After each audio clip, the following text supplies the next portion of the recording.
Assalamu alaikum, students. Hope you all are fine and well.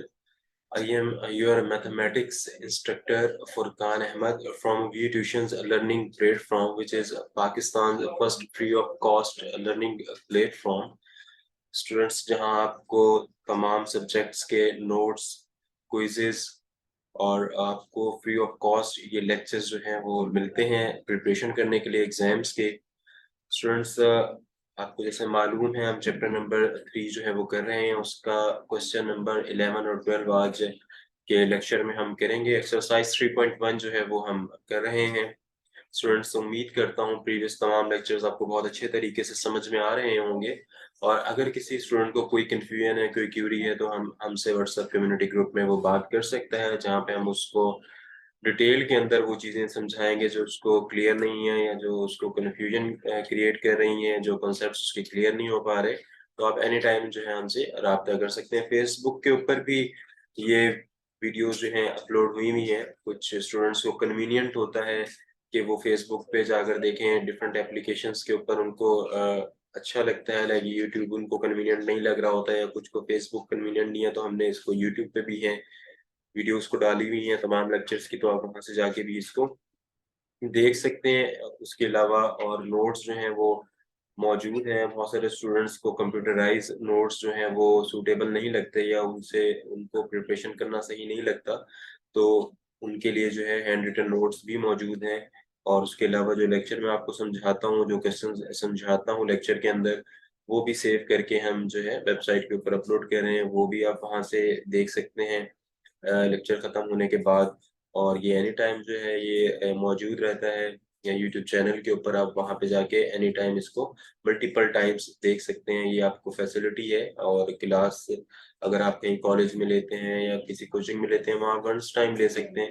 ये आपको बहुत बड़ा बेनिफिट है। आप उस क्वेश्चन को समझने के लिए multiple times free of cost जो है वो देख सकते हैं। It's big opportunity for students कि वो इसको गेन करें और मार्क्स अच्छे हासिल करें एग्जाम्स के अंदर, बिकॉज आजकल कंपटीशन जो है वो कंपटीशन बहुत ज़्यादा है। तो जो जितनी ज़्यादा प्रैक्टिस करेगा क्विज की, तो वो उतने अच्छे जो मार्क्स है वो गेट करेगा। स्टूडेंट्स, एनी हाउ हम अपना टाइम वेस्ट किए बगैर जो है लेक्चर की तरफ मूव करते हैं, और स्क्रीन को शेयर कर रहा हूँ राइट नाउ मैं। और क्वेश्चन नंबर 11, जैसे मैंने आपको लेक्चर के शुरू में बताया कि 11 और 12 करेंगे हम एक्सरसाइज 3.1 का। इससे पहले मैंने लेक्चर 1 में क्वेश्चन 1 to 7 आपको करवाए थे, और फिर 8 to 10 जो है वो फिर मैंने लेक्चर 2 के अंदर आपको जो है कवर अप करवाए थे। और वो बहुत अच्छे तरीके से होप सो आपको समझ में आ गए होंगे, उसमें कोई कंफ्यूजन आपको नहीं होगी। और उसके अलावा मैंने थ्योरेटिकल एस्पेक्ट से भी वेक्टर्स की इस एक्सरसाइज को क्लेरिफाई किया था आप लोगों को, उसमें भी आपको कोई कंफ्यूजन अभी तक नहीं होनी चाहिए। राइट नाउ क्वेश्चन की तरफ मूव करते हैं अपने। Which one is given that A is the point, और जो पॉइंट है 1, 3 है आपके पास, और उसके बाद है A B vector and A D vector are 4, 1 and bracket 2, 3 respectively. Respectively के मतलब स्टूडेंट ये होता है कि बैक टू बैक जो चीजें आपके पास आ रही हैं, लाइक ए बी आ रहा है एंड ए डी आ रहा है, और फिर रेस्पेक्टिवली का वर्ड अगर यूज हो रहा हो, तो फिर जो टर्म्स आगे आप देख रहे हैं जो कि 4, 1 है और 2, 3। 4, 1 रिप्रेजेंट करेगी ब्रैकेट ए बी को, और 2, 3 जो है वो ए डी को जो है रिप्रेजेंट करेगी। ये इस तरीके से होता है। आपने इस तरह कंफ्यूज नहीं होना, ए डी को आपने 4, 1 के इक्वलेंट कंसीडर नहीं करना। मोस्ट ऑफ देम जो स्टूडेंट्स मिस्टेक एग्जाम में करते हैं या उनसे मिस्टेक होती है, वो यही होती है कि वो इन कॉन्सेप्ट्स को अच्छे तरीके से नहीं समझते। ही और she should go for ratification. ज्यादातर वो रटे की तरफ जाते हैं, उसको याद करने की तरफ जाते हैं, बट ये याद करने की चीजें नहीं है, कॉन्सेप्चुअल चीजें हैं। इसको आपने कॉन्सेप्ट को अच्छे तरीके से समझना है, और फिर ही आप इसको एग्जाम में परफॉर्म करेंगे। Find the coordinate of vertices B, C and D of the parallelogram A B C and D. तो सिंपल क्वेश्चन है स्टूडेंट्स, इसमें आपने जो है वो b माइनस ए करना है और d माइनस ए करेंगे, सिंपली ये सॉल्व होगा, और b को फिर दूसरी साइड पे आप लेकर चले जाएंगे, और इस तरीके से आप इसके जो कोऑर्डिनेट्स हैं उनको फाइंड आउट करेंगे। एनीहाउ मैं इसको आपको बता भी देता हूँ ये किस तरीके से होगा। यहाँ पे लाइक ये मैंने ए बी सी डी जो पैरेललोग्राम शो करवाया हुआ है, तो अब फर्स्ट ऑफ ऑल यहाँ से पॉइंट ए ले लें 1,3, ये तो गिवन है। पॉइंट ए 1,3 है आपके पास। और right now A B vector, vector तो आपको अभी तक क्लियर होगा स्टूडेंट, और ये समझाने की जरूरत नहीं है। और अगर मैं इसको दोबारा से रिकॉल करूंगा, it's the wastage of time in this lecture. और फॉर दैट अगर आप समझना भी चाहते हैं, जो स्टूडेंट्स नए हैं, तो वो आप प्रीवियस लेक्चर मेरा देख सकते हैं यूट्यूब के ऊपर जाके, फेसबुक पे भी मौजूद है। तो ए बी वेक्टर है, वो होगा कुछ इस तरीके से 4 1 आप देख सकते हैं, ए डी में गिवन है, ए बी में गिवन है, या मैंने आपको रिस्पेक्टिवली का वर्ड बताया था वहां पे गिवन है, तो मैंने ए बी वेक्टर जो है एज इट इज लिख दिया 4 1।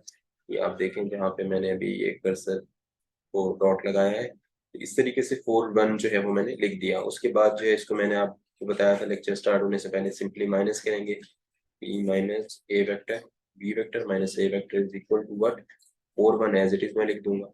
अब फिर मैंने आपसे कहा था कि ए को दूसरी साइड ले जाएंगे इक्वल के, ऑलराइट, तो बी वेक्टर ही फाइंड आउट करना है। तो ए को उस साइड पे ले जाऊंगा, तो ये माइनस का आप देख सकते हैं, तो वहां पे जाएगा तो प्लस का हो जाएगा, और यहाँ पे 4 जो है और 1 एज इट इज आ जाएगा। अब ए की जो वैल्यू है वो आपको मालूम है क्या है, ए की जो वैल्यू है वो 1 3 है। तो राइट नाउ मैं ए वेक्टर की जगह जो है 1 3 वैल्यू पुट अप करूंगा, और 4 1 जहाँ पे आपके पास लिखा हुआ है उससे ऐड करवा दूंगा। 4 1 तो आप देख रहे हैं राइट साइड पे पैरेलल चलता हुआ आ रहा है ए बी पे। ए बी की जगह हमने बी माइनस ए वेक्टर किया, और फिर ए वेक्टर को मैं राइट साइड पे ले गया, इक्वल की उस तरफ लेके गया, तो प्लस में वो चेंज हो गया, +4 और 1 जो है वो एज इट इज मैंने स्टूडेंट्स लिख दिया। अब राइट नाउ जो है ए वेक्टर को जो है वो मैं रिप्लेस करूंगा, मींस कि उसकी वैल्यू से रिप्लेस करूंगा, तो कुछ इस तरीके से इसको मैं फिर लिख सकता हूँ स्टूडेंट्स। तो right now B vector is,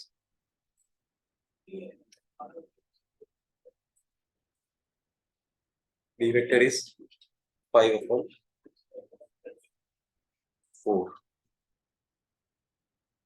तो इस तरीके से आप इसमें ए की जगह जो है जस्ट लिखिएगा 1 3, इनको ऐड करेंगे तो यहाँ पे आपके पास 5/4 आ जाएगा। और इसी तरीके से जब मैं फाइंड आउट करूंगा ए डी, बिकॉज कोऑर्डिनेट्स इनके जो है वो फाइंड आउट करने हैं, तो ए डी जो है वो मेरे पास क्या होगा, 2 3। ए डी वेक्टर जो मेरे पास बनेगा स्टूडेंट्स, तो वो होगा 2 3। तो मैं इस साइड पे लिख देता हूँ, यहाँ स्पेस कम है ताकि ये मिक्सअप ना हो। ए डी जो है वो आपके पास है 2 3। अब बी फाइंड आउट कर लिया है, तो ए डी अब फाइंड आउट करने जा रहे हैं, तो ए डी जो है वो डी माइनस ए होगा इसी तरीके से। और मैं इसको दोबारा भी लाइन किस तरफ लिख रहा हूँ ताकि ये सीक्वेंस जो है खराब ना हो और आपको अच्छे से समझ आए। ये देखें ए डी मैंने दोबारा लिख दिया यहाँ पे, वहाँ स्पेस कम होने की वजह से मैंने लिख दिया था नीचे, और आप कंफ्यूज ना हो तो इसलिए मैं ये दोबारा लिख रहा हूँ यहाँ पे ए डी 2/3। अब उसके बाद स्टूडेंट्स वही स्टेप करना है जैसे मैंने ए बी वेक्टर के अंदर किया है। ए बी में मैंने क्या किया आप देखें, बी वेक्टर माइनस ए किया है, तो इसी तरीके से डी वेक्टर माइनस ए करूंगा, D vector minus A vector, so which will give us, जो हमें देगा 2/3 एज इट इज। और उसमें भी हमने ये किया था कि माइनस ए को उस तरफ ले गए थे, इस तरह भी इधर भी यही करेंगे, 2/3 वैसे ही रहेगा, ये प्लस का ए वेक्टर हो जाएगा, +2/3।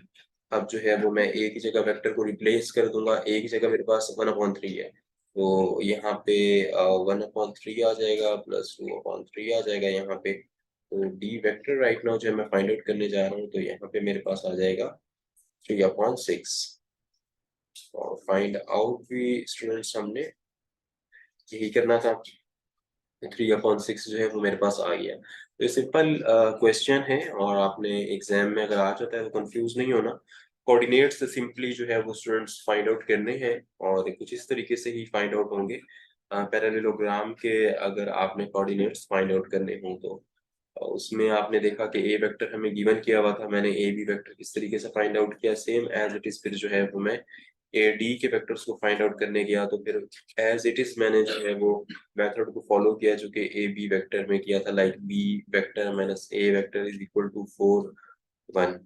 और फिर उसके बाद माइनस ए वेक्टर को मैं राइट हैंड साइड पे लेकर गया तो फिर वो एज इट इज लिख दिया मैंने, +4/1 जो है वैसे ही जो पैरेलल में चल रहा था। फिर दोनों का एलसीएम लिया, लाइक अगर आप डी में देखें, इसको सर्कल भी कर देता हूँ, जहां पे मैंने टिक लगाया है ये आप देखिएगा, जो डी वेक्टर है इज इक्वल टू 1/3 +2/3, यहाँ पे एलसीएम लिया। और इसके ऊपर देखें जहाँ पे ए लिखा हुआ है, मैंने ए की जगह 1/3 लिखा है, +2/3 तो साथ चल ही रहा है वैसे। और डी वेक्टर जो है वो क्या है, 3/6 फाइनली बना, बिकॉज जब मैंने एलसीएम लिया तो मेरे पास स्टूडेंट्स क्या बना, 3/6 जो है वो बन गया। सो इस तरह से जो है वो कोऑर्डिनेट्स फाइंड आउट करने का क्वेश्चन एग्जाम में आता है। और अगर आए इस तरह से क्वेश्चंस तो आप बिल्कुल कंफ्यूज ना होइएगा, जस्ट लाइक ऐसे ही जैसे मैंने आपको बताया है इस मेथड के थ्रू आप इसको सॉल्व कीजिएगा तो आप बहुत अच्छे जो है मार्क्स एग्जाम में हासिल कर सकते हैं। इसके क्विज भी मौजूद हैं मैंने बनाए हैं, और क्वेश्चन नंबर 11 का तो जस्ट एक ही पार्ट है, या जिन क्वेश्चंस के एक ही पार्ट है तो और वो एग्जाम पॉइंट ऑफ व्यू से इम्पोर्टेंट है, और अगर रिपीट हो रहे हैं क्वेश्चंस पेपर्स में तो मैंने वो क्वेश्चन ही दे दिया है, तो वो आप उसकी प्रैक्टिस कर लीजिएगा। और कुछ जगहों पे मैंने कोऑर्डिनेट्स चेंज भी किए हैं, इसी तरीके से प्रीवियस एक्सरसाइजेस में भी मैंने यही किया था कि जो इम्पोर्टेंट है एग्जाम पॉइंट ऑफ व्यू से या रिपीट हो रहे हैं बार बार, वो मैंने यहाँ भी सॉल्व करवाया है, क्विज में भी दिया है, और कुछ चेंज करके वैल्यूज भी वो मैंने क्विज में दी है। तो आपने उसमें कंफ्यूज नहीं होना कि यहाँ पर भी है लेक्चर में और वहां पर भी आ गया, तो वो इसीलिए है बिकॉज उसकी इम्पोर्टेंस उस क्वेश्चन की ज्यादा है, वो बार बार रिपीट हो रहा है, होप्स हो कि नेक्स्ट एग्जाम में भी वो आए। तो इस वजह से जो है वो आपने उसकी प्रैक्टिस करनी है और इस क्वेश्चन की भी प्रैक्टिस आपने करनी है। और राइट नाउ जो है वो we will move to our next question which is question number 12 part 1, using vectors prove that if one pair of opposite side of a quadrilateral are congruent and parallel, then it is a parallelogram। तो vector को use करके हमने इसको prove करना है, if one of the pair of opposite side, alright student. तो parallelogram के ऊपर जो है वो इसको हमने करना है कुछ इस तरीके से ये होगा। राइट, पहले मैं आपको थोड़ा सा ये बता देता हूँ इसकी शेप कैसे होती है पैरेललोग्राम की, आपको आइडिया होगा डेफिनेटली, आप मैथमेटिक्स के स्टूडेंट्स हैं, बट मैं थोड़ा बहुत आपको ओवरव्यू दे देता हूँ इसका। ये डी है, ये ए है, और ये बी एंड सी है। अब ये जो है जस्ट समझाने के लिए मैंने आपको बताई है ये इस तरीके से। ऑलराइट, ये दिस वन इज ए। तो ये पैरेललोग्राम है, इसी के ऊपर जो है वो आपने इसको इस वेक्टर को यूज करते हुए प्रूव करना है, one pair of opposite side of are congruent and parallel. तो इसको हम देखते हैं, वन साइड की ये बात कह रहा है तो कुछ ये इस तरीके से होगा। अब इसमें मैं गिवन चीजें निकाल लेता हूँ पहले। गिवन जो है वो क्या है मेरे पास, राइट नाउ गिवन जो है मेरे पास है A B, right. A B मैंने उसका वो पॉइंट जो दिया है, नाम ए बी दिया है तो उसी को लेके चलते हैं। A B is equal to C D, आप अपने एस्पेक्ट से कोई भी पॉइंट दे सकते हैं जो आपको आसान लगे, तो उसको लेके ही आप जो है वो फिर चलेंगे। लाइक पैरेललोग्राम दिया हुआ है और मैंने उसका पॉइंट ए बी लिया है, तो ए बी ही कंसीडर करेंगे आप। अगर यहाँ पे आप सी डी लेते हैं, मैंने हॉरिजॉन्टल में डाउनवर्ड लाइन की मैं बात कह रहा हूँ जो कि नीचे वाली साइड पे है, तो मैंने उसको ए बी लिया, तो मैंने ए बी लिया which is equal to D C, जो उसके ऑपोजिट साइड है, आप देखें वो इक्वलेंट है इसके, तो वो डी सी है। तो मैंने जो है वो डी सी या सी डी करते हैं उसको, मैंने सी डी किया है बिकॉज यहाँ पे ए बी लिया है तो उसी के पैरेलल चलेंगे। तो ए बी जो है इक्वल टू सी डी होगा, ऑलराइट, ये गिवन है। राइट नाउ जो है वो delta A B C, this one is representing a triangle, triangle ABC इसको कहेंगे। तो इस इक्वल टू ये किसके बराबर है, आप देखें इसी तरह से एक और कौन सी ट्राइंगल है ABC अगर मैं ले रहा हूँ तो दूसरी साइड पे आप देखें ACD बनेगी, या ADC भी इसको कर सकते हैं आप, तो या फिर CDA भी कर सकते हैं। तो ये रिप्रेजेंट करेगी triangle C, then this one is D and this one is A। तो ये क्या हुआ, CDA हुआ। तो ये डायग्राम में भी आपको स्टूडेंट्स शो हो रहा है। अब AB जो है आपके पास है CD के बराबर, और AD जो है वो BC के बराबर है। AD जो है वो BC के बराबर है। और ट्राइंगल ABC और विच इज उसके आप पैरेलल में देखें कौन सी है, या उसी जैसी एक और ट्राइंगल कौन सी है, CDA है, ये मैंने आपको बताया। अब right now angle ACD, angle student इसको कहते हैं, यहाँ पे ये देखें ये जो लाइन लगी हुई है जहाँ पे मैंने अभी राइट नाउ डॉट लगाया, डॉट, दिस डॉट, इसको एंगल कहते हैं। जो स्टूडेंट्स नए हैं या जिनको इतनी ग्रिप नहीं है मैथमेटिक्स पे, तो वो कंफ्यूज ना हो, तो ये मैंने आपको बताया ये एंगल को रिप्रेजेंट कर रहा है। जो जो साइन मैं यहाँ डालूंगा तो वो मैं बताता जाऊंगा आपको, ताकि आप कंफ्यूज ना हो। ये जो है वो एंगल को रिप्रेजेंट करता है साइन ACD, विच इज, ये जो साइन है ये है कॉन्ग्रुएंट का। Alright, CDA। सो राइट नाउ स्टूडेंट यहाँ पे मैं सेंटर में लाइन लगा रहा हूँ, ताकि यहाँ पे ये मिक्सअप ना हो और स्पेस हमें एक ही स्लाइड पे ज्यादा मिल जाए।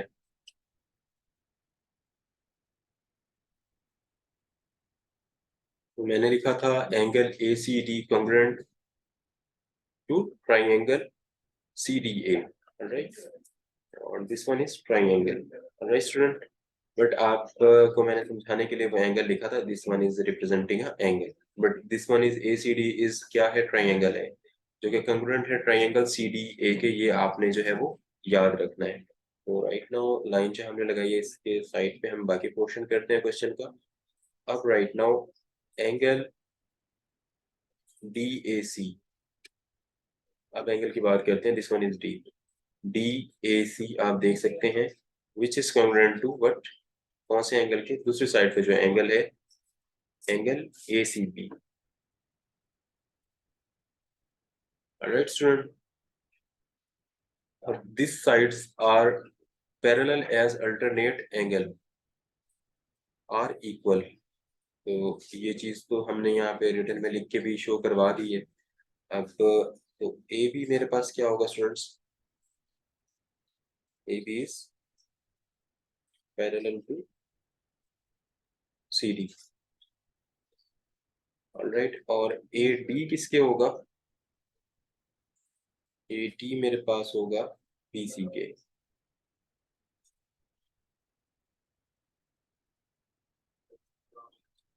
ऑलराइट स्टूडेंट, ये आप देख सकते हैं जो मैंने डायग्राम बनाई थी शुरू में, तो ये उसके अकॉर्डिंगली ही मैं आप लोगों को चीजें समझा रहा हूँ। और AB जो है वो मेरे पास इक्वल है BC के, और AB जो है वो बराबर है CD के।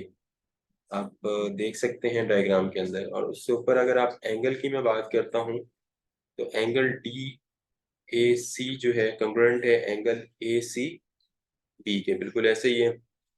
और ट्राइंगल ACD जो है वो कंग्रुएंट है ट्राइंगल CDA के। ऑलराइट, तो हमने पैरेललोग्राम को लेके, यही क्वेश्चन में पूछा जा रहा था, आप देखें क्या पूछा जा रहा था, यही पूछा जा रहा था कि ये वाली जो साइड है, pair, one pair, pair two का होता है, लाइक सॉक्स होते हैं तो हम कहते हैं कि सॉक्स के पेयर। तो अब ये इसका पेयर है, लाइक वो ये कहना चाह रहा है कि ये जो चीज है ABC, ये पूरा पोर्शन यहाँ पे इसको मैं हाईलाइट भी कर देता हूँ। आप, मैं इसकी बात कह रहा हूँ राइट नाउ, ये जो पोर्शन है, ये दिस, राइट। तो ये जो चीज है, इसका जो पेयर है, ऑपोजिट साइड या उसके दूसरी साइड जो है वो इसके कॉन्ग्रुएंट है, ये वो कहना चाह रहा है। तो बिल्कुल ऐसी चीज है, जो चीज यहाँ पे मौजूद है ABC में, वही चीज वहां है। अगर मैं एंगल की बात करूं, वो ABC में भी है और ADC में भी है। अगर मैं ट्रायंगल की बात करूँ, सेम ट्रायंगल है, इक्विवेलेंट है बिल्कुल। और अगर पैरेलल की बात करें तो ये आप देखें ए बी पैरेलल है साइड सी डी के, और ए डी जो है वो पैरेलल है बी सी के। तो इस तरह से ये क्वेश्चन होगा स्टूडेंट्स, एग्जाम में अगर आता है तो आपने कंफ्यूज नहीं होना, और बिल्कुल एज इट इज आपने इसको परफॉर्म कर देना है। डायग्राम पहले आप पैरेललोग्राम की बनाएंगे, और फिर जैसे मैंने पॉइंट्स दिए हुए हैं, अगर आपको ये सही लग रहे हैं तो यही पॉइंट्स ले लें ए बी सी डी, और अगर आपको कोई और कन्वीनियंट लग रहे हैं उस वक्त तो वो आप वो ले लें एक्स वाई जेड, या कुछ भी ले लें, डब्ल्यू एक्स वाई जेड ले सकते हैं। तो उसके अकॉर्डिंगली करते हुए फिर आपने ये चीज़ें करनी है, तो आप जो है अच्छे मार्क्स एग्जाम में गेट कर लेंगे। स्टूडेंट, उम्मीद करता हूँ कि आपको ये दोनों क्वेश्चंस जो हैं समझ में आए होंगे, और इससे रिलेटेड जो बाकी क्वेश्चंस हैं उसकी आपने प्रैक्टिस करनी है, ताकि एग्जाम्स में जो है वो आपको कंफ्यूजन ना हो। और आप प्लीज़ हमारे चैनल को सब्सक्राइब करें, और www.vtuitions.com पे जाके आप नोट्स को डाउनलोड करें। तमाम नोट्स वहाँ पे अवेलेबल हैं, क्विज़ भी वहाँ पर मौजूद है। और वी ट्यूशन कम्युनिटी ग्रुप पे जो है हमारे टीचर्स मौजूद हैं, लेक्चरर्स तमाम हैं वहाँ पे हर सब्जेक्ट्स के। वहाँ पर आप उनसे कोऑर्डिनेशन कर सकते हैं जिस भी सब्जेक्ट में आपको कोई प्रॉब्लम है। आप please Facebook, Instagram, Twitter, LinkedIn और टिकटॉक के ऊपर भी हमें फॉलो करें। नेक्स्ट लेक्चर तक के लिए स्टूडेंट्स, अल्लाह हाफिज़।